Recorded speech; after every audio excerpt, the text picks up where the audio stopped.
Bonsoir, bienvenue. Merci d'être avec nous sur La Première. À la une de l'actualité ce soir, cette question. Et si la solution contre la dengue, le Zika et le chikungunya, c'était plus de moustiques? C'est le pari lancé à Paea. Un premier lâcher d'insectes mâles stériles a eu lieu aujourd'hui dans le but de réduire la population des autres moustiques. On a suivi les Pacific Genius en pleine exploration de l'univers du numérique. Ces jeunes lycéens sélectionnés pour suivre une initiation complète au métier de demain entre intelligence artificielle et cybersécurité. 4 jours de sport, de découvertes et de rencontres, c'est le programme du Taurea Move qui se déroule cette année à la Presqu'île avec des centaines de jeunes, dont certains viennent de Wallis-et-Futuna. Nahiti Teariki, le vice-président de l'Union polynésienne de la jeunesse, est notre invité ce soir. Et puis cap sur la Nouvelle-Zélande avec les pirogues Hokulea et Hikianalia. Elles devraient arriver à Waitangi dans 10 jours après un très long voyage. Les explications et les images dans ce journal. Mais d'abord, ça y est, on sait ce qui a causé l'intoxication alimentaire d'ampleur à Rangiroa la semaine dernière. Une infection à la bactérie Salmonella trouvée dans des plats de poulet et de salade russe. D'après le bulletin de veille sanitaire, il y a eu plusieurs manquements aux règles d'hygiène. Décongélation à température ambiante, rupture de la chaîne du chaud et du froid, absence de dispositifs conformes pour le lavage des mains. Plus de 80 personnes sont tombées malades, 3 ont dû être évassanées et un décès a été rapporté chez une personne présentant des comorbidités. Cet épisode doit servir de leçon, nous dit le maire de Rangiroa. Il faut qu'on fasse attention aujourd'hui à ma population. Il faut qu'ils cuisent bien le poulet et surtout qu'ils cuisent bien aussi les œufs pour ne pas qu'il y ait encore d'autres intoxications sur l'île. Aujourd'hui, la population, elle réagit bien parce qu'elle sait qu'aujourd'hui, il y a eu un problème et que c'est ensemble que nous devons surmonter ce problème-là. Le policier est condamné à 1 an de prison avec sursis pour les violences commises sur un homme handicapé quartier Estol. C'était en septembre 2024. Les faits avaient été filmés, vous le voyez, et diffusés en ligne, suscitant énormément de réactions jusque dans l'Hexagone. Aujourd'hui, d'après TNTV et Radio 1, le plus jeune des policiers a été condamné pour les coups et le plus ancien pour avoir rédigé un faux rapport d'intervention. Ils écopent aussi d'une interdiction temporaire d'exercer. La bataille contre les moustiques commence à Paea. Des insectes mâles stériles ont été lâchés dans la commune dans le but de réduire la population des Aedes aegypti à l'origine de la propagation de la dengue, du Zika et du chikungunya. Reportage de Cybèle Plichard et Mirko Vanfo. Distribution de moustiques au stade Manuhura de Paea. Dans quelques secondes, 2000 Aedes aegypti mâles stériles seront lâchés dans la nature. Au fur et à mesure que vous ouvrirez, vous allez voir les moustiques qui vont s'envoler. Un lâcher symbolique pour marquer le lancement de l'opération Paxit. Chaque semaine et pendant 1 an, 50, 100 puis 300 000 moustiques seront ainsi disséminés sur une zone d'1 km². Tous les vendredis, on va lâcher des moustiques mâles stériles dans une zone de Paea, puisque l'objectif de ce projet, c'est de comparer une zone où on lâche des moustiques stériles avec une zone où on n'aura pas lâché de moustiques, et de comparer les effets de l'une par rapport à l'autre. Pourquoi Paea? Eh bien parce que la ville abrite le laboratoire d'entomologie médicale qui pilote l'opération. Ici, on parle de reproduction industrielle. Une fois adultes, les mâles passent dans cette machine. Elle permet de stériliser 225 000 moustiques en 3 minutes et demie. C'est un appareil de stérilisation par rayon X. Donc il y a un tube ici qui permet l'émission des rayons X et tout autour un carrousel qui contient des conteneurs dans lesquels on insère des moustiques qui sont endormis, réfrigérés, compactés dans ces petits piluliers qui contiennent 1000 moustiques par cellule. L'opération ne pourrait exister sans l'aide de la population. Il y a 1 an, cette famille du lotissement Vaimuna a accepté que l'on installe des pièges à moustiques chez elle. Ils permettent d'évaluer la densité de la population de moustiques et d'estimer son taux de fertilité. Au fur et à mesure des lâchers, ce taux devrait fléchir. Dans toute sa vie de moustique, une femelle, donc, qui dure à peu près entre 3 semaines à 1 mois, ne va s'accoupler qu'une seule fois. Et l'idée, en fait, à travers ces lâchers, c'est d'augmenter la probabilité que nos mâles à nous soient les premiers à arriver sur les femelles, de manière à ce qu'elles soient verrouillées et fécondées par des mâles incompétents. Une opération historique et innovante, mais pas une opération miracle. La population est invitée à continuer d'éliminer les gîtes à moustiques. La guerre doit être menée sur tous les fronts contre ce nuisible vecteur de tant de maladies. Et cette opération s'inscrit dans un programme régional soutenu notamment par l'OMS, l'Organisation mondiale de la santé, qui finance une grande partie des 72 millions de francs nécessaires. Le pays prépare ses ingénieurs de demain avec le programme Pacific Genius. Objectif, éveiller des vocations dans le numérique pour répondre aux besoins du pays. Pour cette première édition, une 60aine de lycéens ont été sélectionnés et ils sont motivés. Chiquita Teiva, Patrick Régis. Là, il faut être totalement naturel. Tu vois, tu fais comme si tout se passait normalement. Ces lycéens âgés de 16 à 17 ans, passionnés par le numérique, sont peut-être nos ingénieurs de demain. Ils sont 82 jeunes à avoir passé avec brio les épreuves de logique pour être ici. Réunis en équipe hackathon de 4, ils apprennent les bases des métiers du digital et travaillent sur des projets très concrets. Là, avec mes potes, on est en train de faire un mini-jeu. Moi, je m'occupe des collisions et des mouvements pour l'instant. On apprend du codage, comment utiliser Excel. On apprend tout ce qui est numérique et informatique. Je trouve que c'est bien parce qu'on ne voit pas qu'une partie du numérique, on voit toutes les parties. C'est ce qui m'a intéressée parce que je ne sais pas trop encore dans quel domaine je vais travailler. Et là, le fait qu'on voit plusieurs domaines, c'est carrément top. Du codage en passant par la capture de mouvements, pour créer des vocations auprès des jeunes lycéens, les organisateurs du Pacific Genius ont planifié 5 jours de travail et de rencontres avec des professionnels du numérique. Le but de cette semaine, c'est justement de leur permettre de voir ce type de métier, d'être entre guillemets des mécanos de l'informatique, du code, de la cybersécurité, de la gestion de projet, mais également de la créativité numérique. Là, ils sont pour l'heure qui va venir sur un logiciel qui s'appelle Scratch et qui est très visuel, qui est très créatif et qui permet de faire de l'image, du son, des animations et même s'ils y arrivent de la 3D. Sur cette première édition, on cherche à éveiller cet intérêt pour le numérique. Et les éditions suivantes vont être un peu plus spécifiques sur de la cybersécurité ou sur de l'IA. Donc toute une semaine complète, rien que sur un sujet. Dernier challenge prévu vendredi pour ces ingénieurs en herbe à la présidence. Chaque groupe devra monter et défendre un projet au sujet d'une problématique du Fénois sur la santé ou l'environnement face à un jury. C'est la 7e édition du Taouré Move. 1500 jeunes sont réunis cette année du côté de la Presqu'île. Au programme, beaucoup de sport, mais sans pression. On en parle dans un instant avec notre invité Nahiti Teariki. Mais d'abord, ce reportage tourné aujourd'hui par Ismaël Tahiata et Teiva Ribé. Sauter, ramper, tirer, cette 7e édition du Taouré Move se veut plus dynamique et plus intense. Objectif, fédérer l'ensemble de cette jeunesse. Fatigant aussi, c'est du cardio aussi. Top là. C'est devant, quand tu tires les clacons, c'est ça le plus solide. Et à la fin, comment ça se passe? Donc tu vois à la fin, t'es excité, ta fête est finie.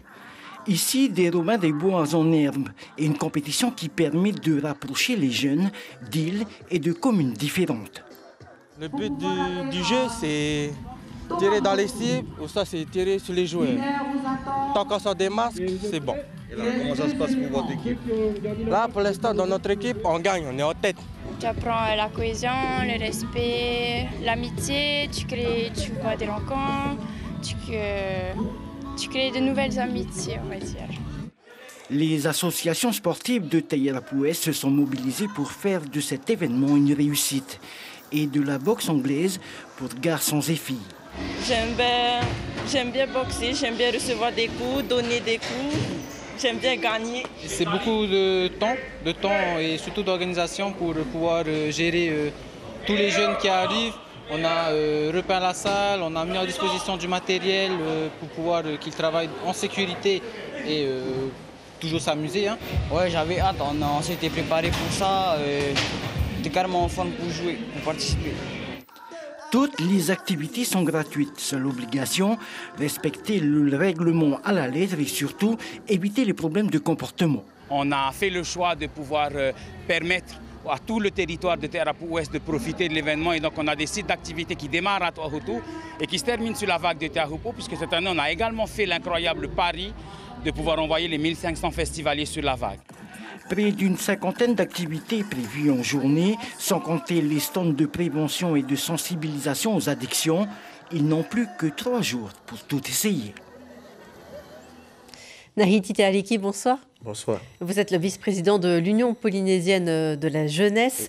À l'initiative donc de ce rendez-vous, 1500 jeunes, c'est un gros festival. Est-ce que ces jeunes, ils viennent tous de Tahiti ou de plus loin? Alors pour cette 7e édition, l'UPJ a relevé le défi courageux de délocaliser l'événement sur la commune de Taiarapu Ouest. Et pour cette édition, nous avons l'honneur d'accueillir les délégations venant des Raromatei, des Tuamotu, de Tahiti Moria et plus particulièrement de Wallis et Futuna. Donc ils viennent de très loin pour ce festival. Alors l'objectif, c'est, j'imagine, d'occuper les jeunes pendant les vacances, de les sortir un petit peu des écrans, peut-être aussi des addictions. C'est un problème que vous rencontrez, l'alcool, la drogue, comment est-ce que vous gérez ça ? Alors, l'UPJ, c'est la fédération de toutes les associations de jeunesse et d'éducation populaire qui œuvrent dans le cadre d'actions de centres de vacances et de formation. Et l'objectif de cette édition, c'est de permettre aux jeunes de disposer d'un espace où ils peuvent s'exprimer, mettre en valeur leurs talents, favoriser le lien social, puisqu'ils font la rencontre de plusieurs autres jeunes d'horizons différents.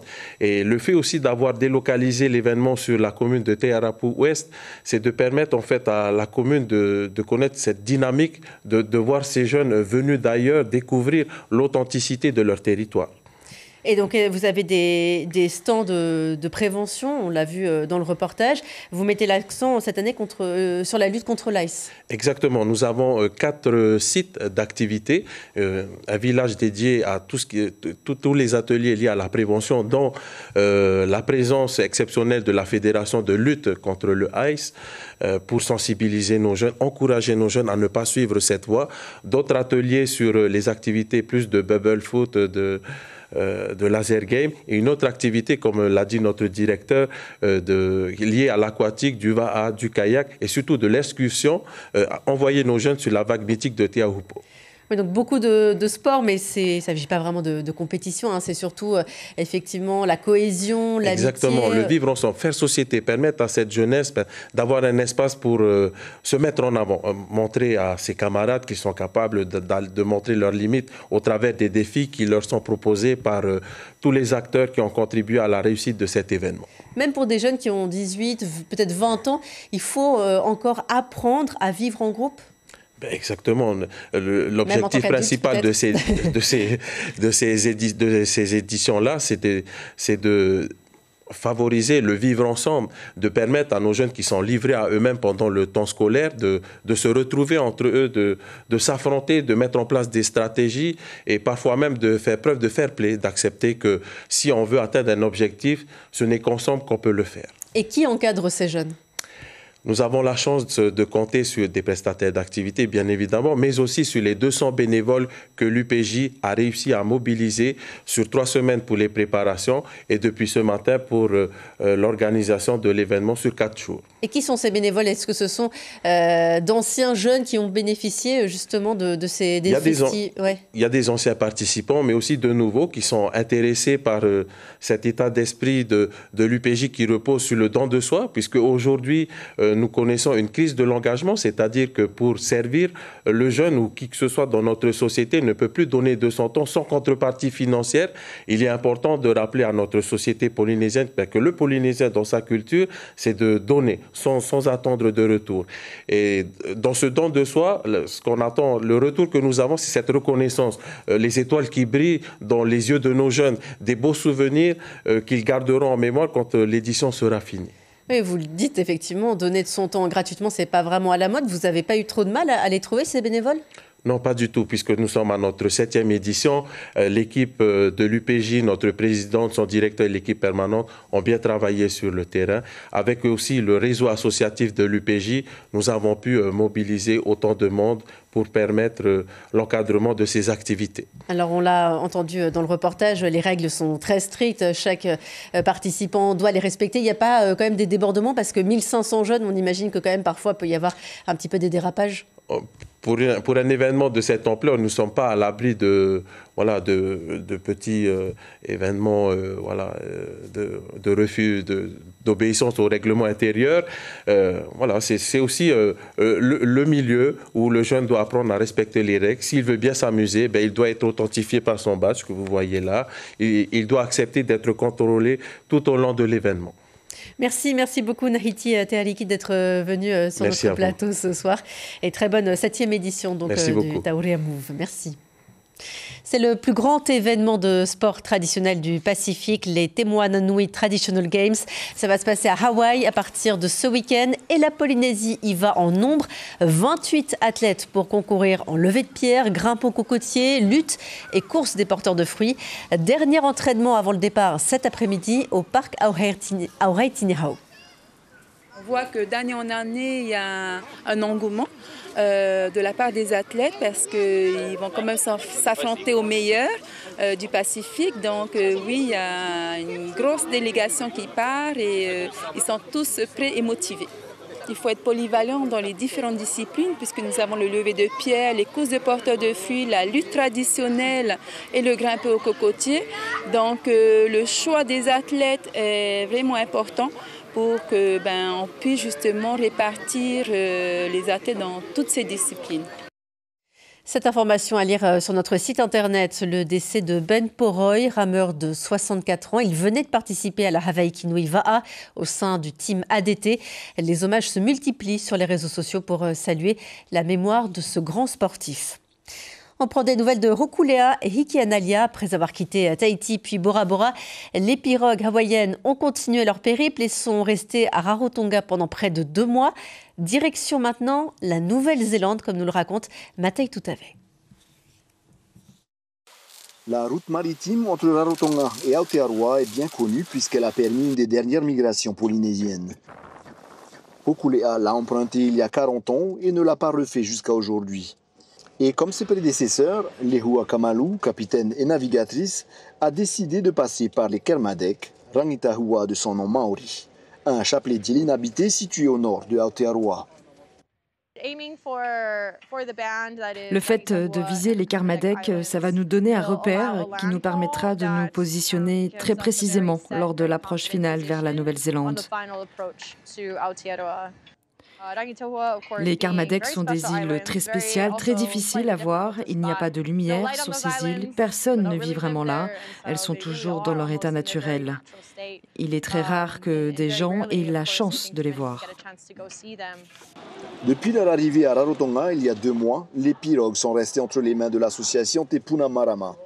Une aubaine, car la météo imprévisible des derniers mois n'a pas permis aux équipages hawaïens de rejoindre Samoa et Tonga. Ce n'est pas une mince affaire de prendre soin d'une pirogue comme ça pendant des semaines, voire des mois. On l'a vraiment senti ici. Les habitants étaient tellement bienveillants pendant qu'on se préparait et qu'on se réorganisait pour aller en Nouvelle-Zélande plutôt qu'au Samoa. Un grand merci à eux.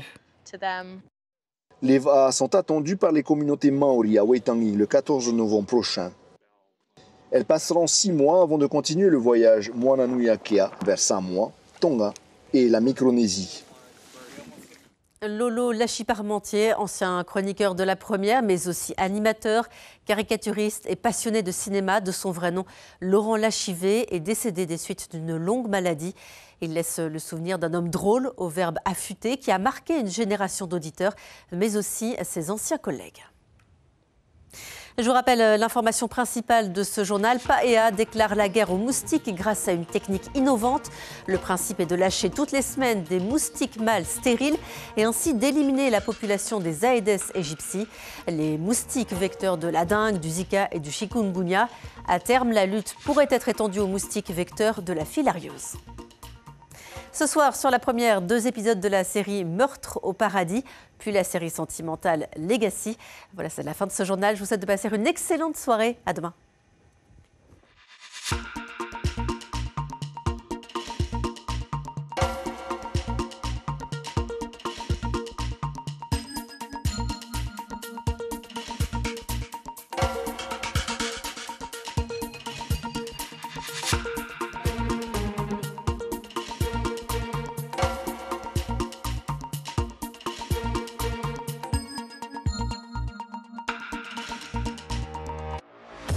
Retrouvez toute l'info sur WhatsApp en scannant notre QR code.